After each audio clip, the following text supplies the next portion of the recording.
안녕하십니까. 작심 97일차 6월 7일입니다.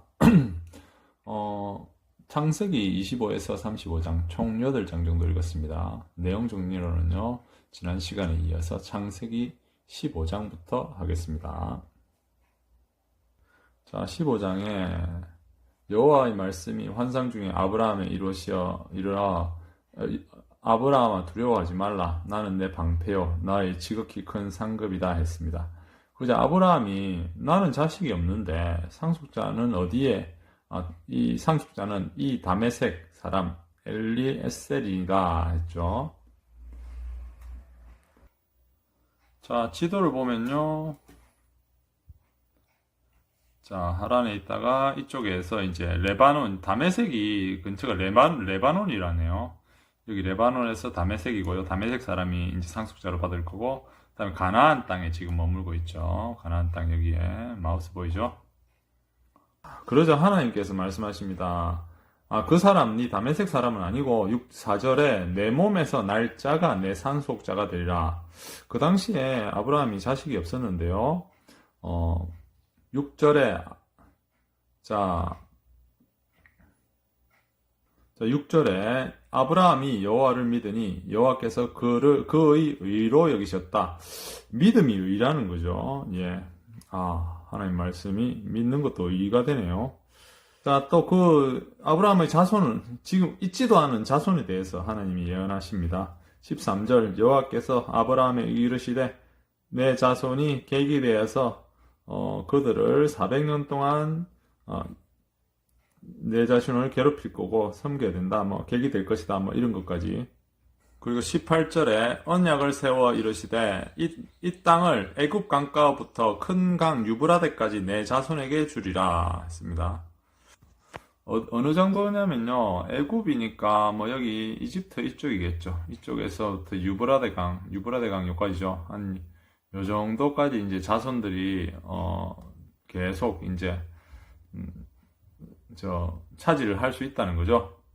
자, 16절에 아내 사레는 출산하지 못해서 여종이 있으니 애굽 사람이요 이름은 하갈이라. 이집트 사람이네요. 3절 애굽 사람 하갈을 데려다가 남편 아브라함에게 첩을 주었다 했죠. 자, 4절 하갈과 동침하더니 임신함에 자신이 임신함을 알고 여주인을 멸시한지라. 그렇죠. 첩이 좀 정신 못 차리죠. 자, 사실 여주인이 자식이 없고 이제 자기가 첩이 이제 임신을 하니까 사례를 이제 멸시하는 거죠. 그러니까 사례가 마음이 매우 안 좋았을 것 같습니다. 자, 그러자 5절에 이제 6절에 사례에게 당신의 수중에 있으니 당신 눈에 좋을 대로 해라 했어요. 사례가 하갈을 학대해서 뭐라 했겠죠. 그래 하갈이 도망쳤죠. 그러자 7절에 여호와의 사자가 광야에서 하갈에게 하갈아 어디서 왔느냐 해서요. 9절에 복종하라. 11절에 내가 임신하였던 적 아들을 낳으니 이름을 이스마엘이라 하라. 여호와께서 내 고통을 들으셨습니다 했죠. 그래 이스마엘이 첫째 아들로 이제 태어납니다. 17절 아브라함이 99세 때 하나님께서 나타나신 거죠. 나와 너 사이에 두어 너를 크게 번성하게 하리라 했죠. 4절 내 언약이 너와 함께 있으니 너는 여러 민족의 아버지가 될 것이다. 17절 보면요. 아브라함이 엎드려 웃으며 마음속으로 이르되 100세 된 사람이 어찌 자식을 낳을까? 사라는 90세니 어찌 출산하지요? 했죠. 그리고 19절에 하나님이 이르시되 내 아내 사라가 내게 아들을 낳으리니 이름을 이삭으로 하라 했습니다. 자, 그리고 20절에 이스마엘에 대해서는요, 첫째 아들이죠. 자, 내가 그에게 복을 주어서 생육하고 번성할지라 12두령을 낳으리니 큰 나라가 되게 하리라. 이스마엘은 애굽인이고요, 이방인인데요. 여기에서 이미 큰 나라가 되리라는 것을 말씀하시죠. 자, 18절에 2절 눈을 들어본 적 사람 셋이 맞은편에 서 있는지라. 아마 하나님의 이제 사자가 오신 것 같아요. 그래서 이렇게 대접을 하고요. 자, 10절 내 아내 사라에게 아들이 있으리라 했습니다. 그러자 11절 사라에게는 여성의 생리가 끊어졌는지라 12절 내가 썩으로 웃되 내가 노쇠하였고 주인도 늙었는데 내가 무슨 즐거움이 있으리요. 어떻게 임신을 하냐 이 말이죠. 그런데 그렇게 해서 임신한다는 것을 비웃었죠. 그래서 15절에 아니라 내가 웃었느니라 했어요. 자, 니 비웃지 않았냐니까 아니라고 사라가 했는데 그걸 알고 있었다는 거죠. 자, 20절에 소돔과 고모라에 대해서 부르짖음이 크고 죄악이 심히 무겁다 했습니다. 지금 이제 소돔과 고모라의 멸망이 나올 텐데요. 그래, 아브라함에게 이제 소돔과 고모라를 태워 없앨 것이라 하죠. 조카 룻이 사는 곳입니다. 그래서, 아닙니다. 이거 사람들 의인이 있으면 어떡하냐 해서요. 24절에 성중에 의인이 50명이 있으면 어떡하시겠습니까? 그러니까 하나님이 살리시리라, 용서하시리라 하시죠. 26절. 그래서 아닌갑다 해서요. 28절에 45명이면 어떻습니까? 그러니까 멸하지 아니하리라 하셨죠. 30절에 30명을 찾으시면 어떠하리까 하니까 그것도 안 하겠다 했습니다. 그래서 31절 20명을 찾으시면 어떠하리라 아니하리라. 32절 그런데 말을 돌이켜 10명을 찾으시면 어찌할까 멸하지 아니하리라 하셨죠. 그래서 33절 이게 이제 최초의 이제 하나님과 선지자와의 이제 토론이죠. 예, 그런데 결국은 아브라함이 수긍합니다. 33절에 아브라함도 자기 곳으로 돌아갔더라. 그러니까 10명의 의인도 없다는 거죠.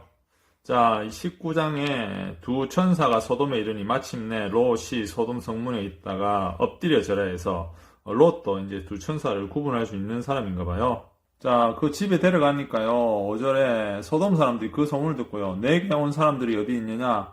이끌어내라. 우리가 그들과 상관하리라. 한마디로 뭐 성관계를 하겠다는 거죠. 그만큼 이제 부패했다는 거죠. 8절에 자기 딸을 줍니다. 두 딸이 있노라. 청하건대 내가 좋을 대로 해라. 그런데 여기 온 사람은 내 집에 들어왔은즉 이 사람들은 아무 일을 저지르지 말라 했습니다. 그런데 그 사람들이 그렇지 않죠. 그러자 그 집을 쳐들어와서 빼들라고 하자. 자, 11절에 문 밖에 무리가 대소를 막론하고 그 눈을 어둡게 하니 그들이 문을 찾느라고 헤매었더라. 그래서요, 그 두 하나님의 사자인데요. 결국은 그렇게 우리가 타락에 눈이 멀면 뭐 앞뒤도 안 보이죠. 저도 살면서 그런 경험을 몇 번 합니다. 탐욕에 눈이 멀어서 정말 앞뒤도 모르고 예절도 모르고 그렇게 살아왔던 모습들을 참. 그런데 또 지금도 뭐 그 본성이 바뀌진 않겠죠. 예, 그냥 이 하나님 말씀으로 좀 내려놓는 거죠. 자, 그렇고요. 자, 12절에 그 사람들이 롯에게 이르다. 자, 이르되 왜 내게 속한 자가 있느냐? 내 사위나 자녀냐? 성 중에서 속한 자는 성 밖으로 다 이끌어내라 했죠. 성을 14절에 멸하실 것이다 했죠. 15절에 동틀 때에 천사가 롯을 재촉하여서 내 아내와 두 딸을 이끌어내라. 사위는 말을 안 듣는 것 같아요. 자, 14절에 있죠. 그의 사위들은 농담으로 여겼죠. 자, 그래서 롯이 산까지 도망쳐라 했는데 그러지 못하고 저 성읍으로 도망치게 하소서 해서 20절에 나오죠. 22절에 속히 도망하라 그 길을 그리로 도망하라 했어요. 성읍은 멸하지 않으실 것이다 했어요. 그 이름은 소알이다. 자, 24절 유황과 불을 소돔과 고모라에게 비같이 내리셨다 했죠. 자, 그래 도망쳤는데요. 26절에 롯의 아내는 뒤를 돌아보았으므로 소금 기둥이 되었다. 유명한 소금 기둥 이야기죠. 자, 28절에 소돔과 고모라가 옹기가마같이 연기를 치솟았다 했습니다. 자, 27절에 아브라함이 그곳에서 보았다는 거죠. 자, 그래서요, 롯은 아내를 잃고 두 딸은 사위를 잃죠. 자기 남편을 잃었습니다. 그래서요, 동침을 합니다. 아버지와. 32절에 아버지에게 술을 마시게 하고 동침해서 후손을 이어가자 했습니다. 자, 그렇게 해서요, 동침에서 36절에 두 딸이 아버지로 말미암아 임신하고, 큰 딸의 아들의 이름을 모압이라 했고요. 모압. 그 다음에 28절에, 작은 딸 이름은 베난민은 암몬 자손의 조상이었더라 나오죠. 자, 롯이요, 마우스에 있죠. 고모라, 여기 소돔에 살았는데, 여기가 이제 멸망을 하죠. 참 멋지게 돼 있네요. 바다 옆에. 자, 그리고 나서, 롯은 소알로 여기서 도망을 치게 됩니다. 도망을 쳐서요, 딸과 딸이 아버지를 술 마시게 해서 이제 자식을 낳죠. 그 자손의, 민족이, 이쪽에 여기 모압이 되죠. 모압 민족이 되고요. 차후에 여기 차후에 모압 민족이 첫째 딸이 되고요. 롯에. 자, 두 번째가 이제 암몬, 여기가 이제 민족을 이루게 됩니다. 그러니까 여기 사해를 중심으로 이루어지죠. 자, 결국은 뭐 하나님의 축복을 제대로 못 받은 사람은 마치 그렇죠. 하나님의 말씀이 가시덤불에 떨어지면 풍성하게 자라다가 이제 햇빛에 말라 죽는다죠. 롯이 그렇죠. 뭐 룻입니까? 아브라함 조카 롯이죠. 아버지가 일찍 돌아가셨죠. 자, 아브라함과 롯이 같이 움직이다가 너무 이제 부자가 되고 커지니까 이제 땅에서